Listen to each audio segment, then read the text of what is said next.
Assalamualaikum warahmatullahi wabarakatuh. Jadi kali ini penulis ingin bahas soal modifikasi pengapian, modifikasi spark plug, modifikasi kabel busi, modifikasi coil. Itu katanya tidak mempengaruhi ECU.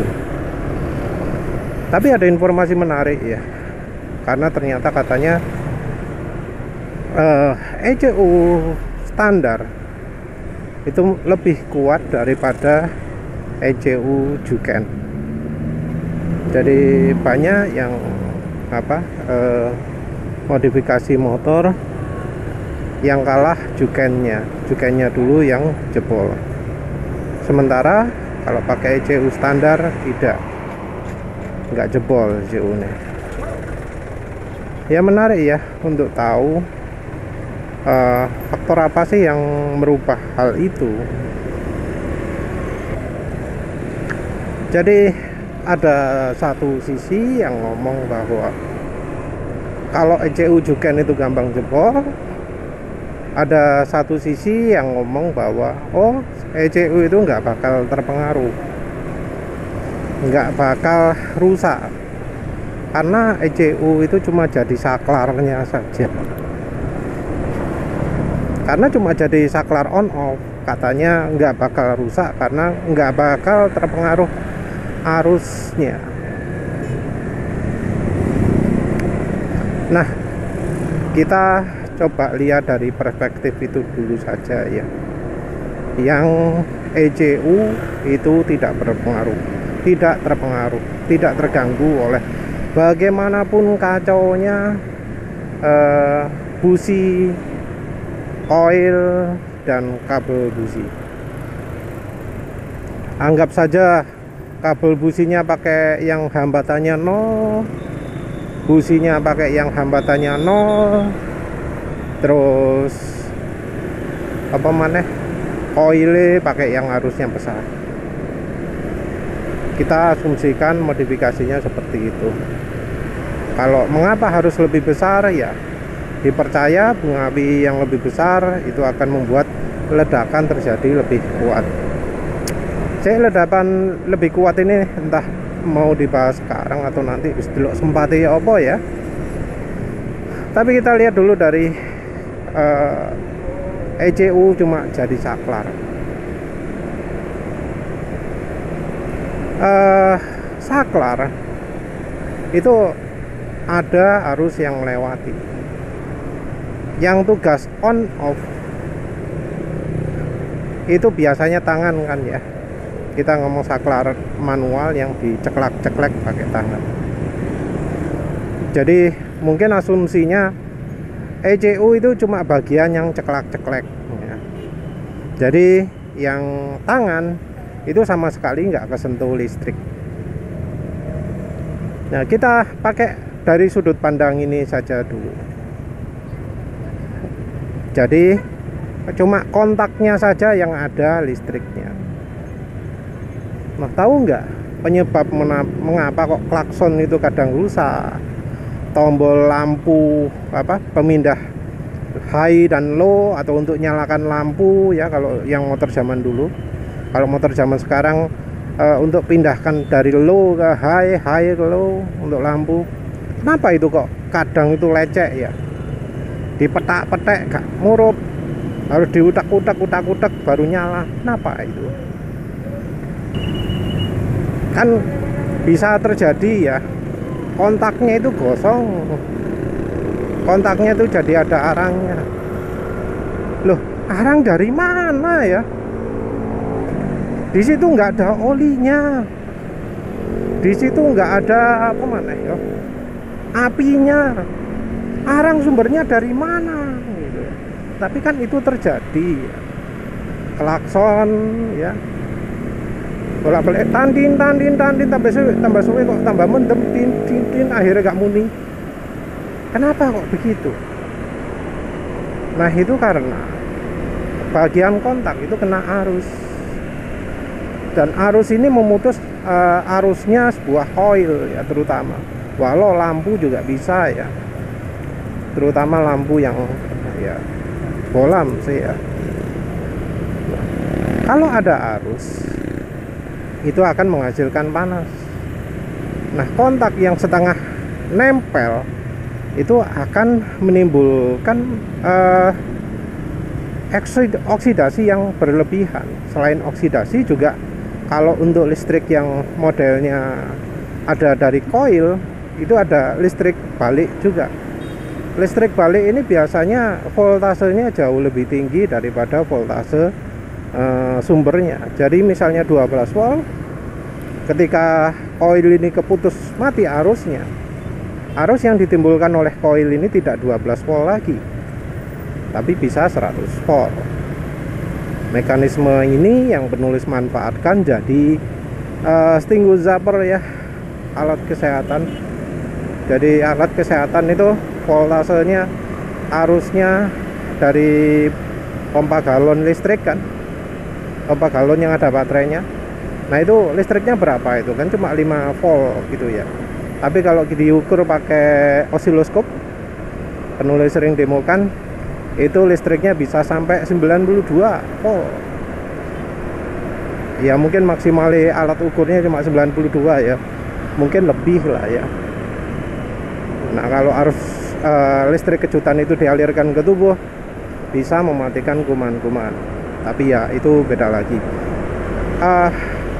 Di sisi positifnya mungkin bisa jadikan seperti itu, tapi arus balik ini lebih sering jadi penyakit, jadi sumber masalah. Karena arus balik yang sangat tinggi ini akan merusak elektronik, merusak chip, merusak transistor lah kasarannya, merusak dioda. Sementara itu namanya komponen yang sekarang, chip, transistor sekarang ya dasarnya ono kristale, ono transistore, ono dioda nih. Kalau itu rusak ya bisa rusak semua. Nah, arus kejut ini karena tinggi ya, lebih mudah lagi menimbulkan bunga api. Nah, itu juga jadi sumber karbonnya.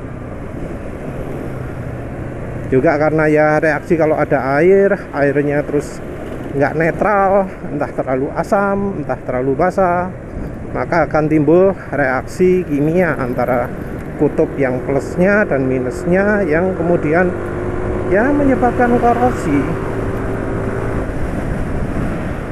Jadi korosi itu bisa timbul karena air, karena listrik.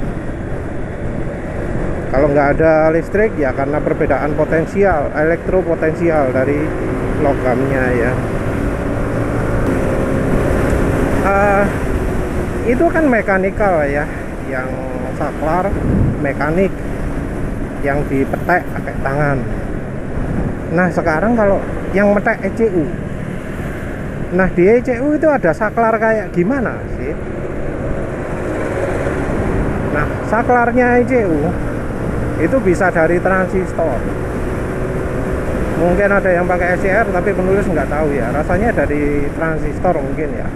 Transistor yang model apa jenenge JFET, satunya lagi MOSFET. Entah apakah pakai MOSFET atau JFET, penulis nggak tahu. Yang jelas kalau MOSFET itu pelindungannya harus kuat ya. Jadi MOSFET itu lebih nggak tahan arus balik daripada yang JFET, kalau nggak salah seperti itu. Jadi untuk saklar-saklar kayaknya banyak yang pakai JFET kalau arus baliknya kuat. Di MOSFET sendiri itu ada di diagramnya ono gambar dioda balik ya, dioda arah balik. Itu tujuannya untuk menetralisir listrik tegangan balik. Jadi koil itu kan kumparan ya, kumparan kalau dimatikan arusnya mesti ono tegangan balik. Nah itu gimana? Nah itu sisi tegangan balik, tapi terus kita bahas yang putus-putus arus lah. Jadi dalamnya ECU itu ono apa sih? Untuk bisa mematikan, menyambung dan nyalakan listrik, ono apa nih sih? Kan nggak mungkin relay, mekanik relay ya. Mechanical relay itu kan ada berdasarkan medan magnet ya, untuk menyambungkan medan magnetnya ini harus dinyalakan, untuk mematikan medan magnetnya harus dimatikan. Ini nggak mungkin dipakai untuk menyalakan koil, karena apa? Kurang banter. Jadi penulis pernah eksperimen pakai self oscillating relay ya. Relay dibuat nyala mati dengan sendirinya. Tak banter-banter lah.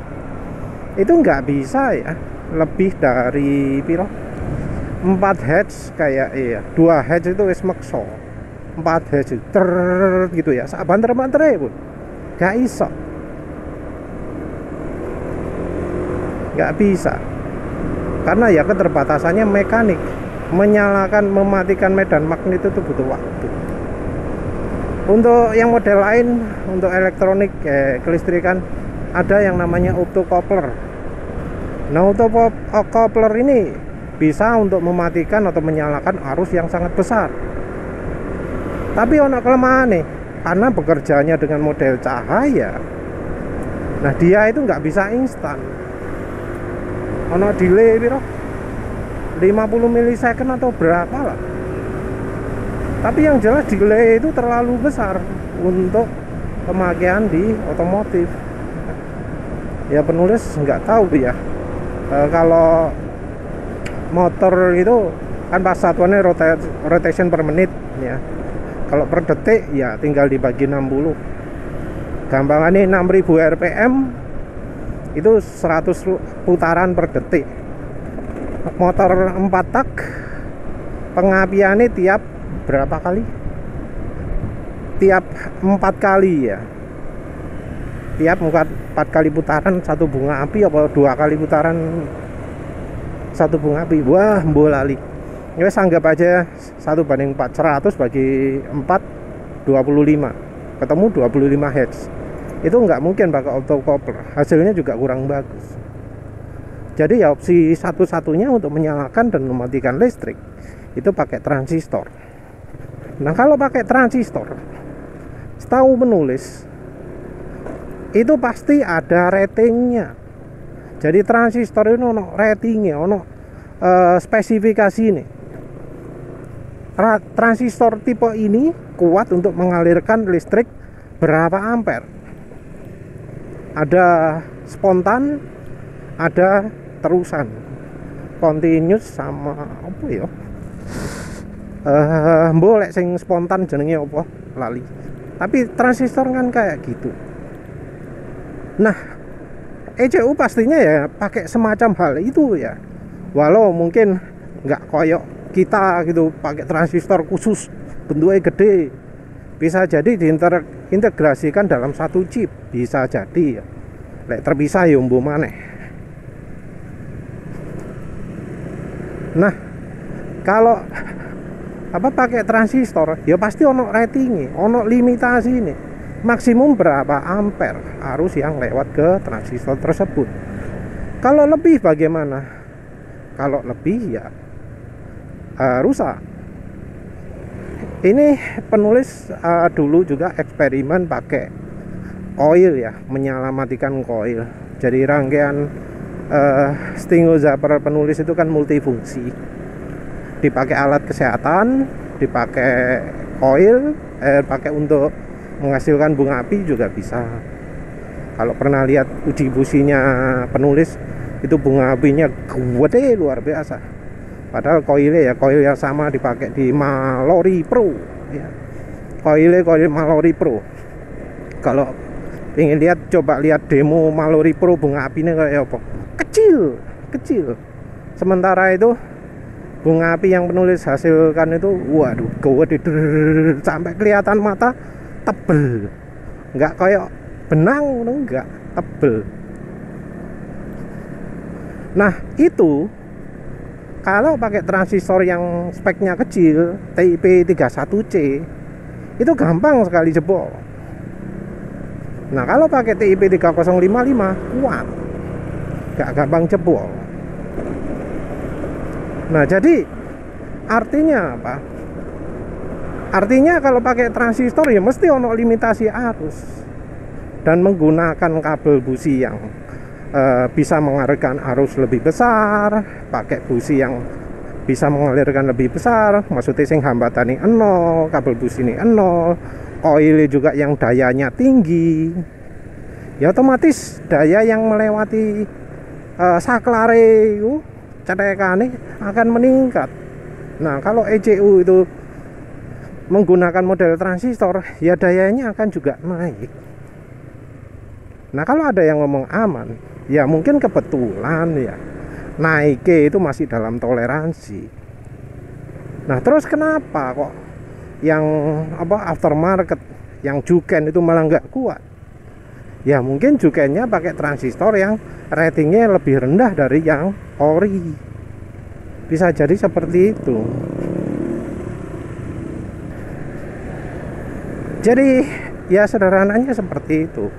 Problem lain ya bisa jadi pengamannya Juken itu kurang.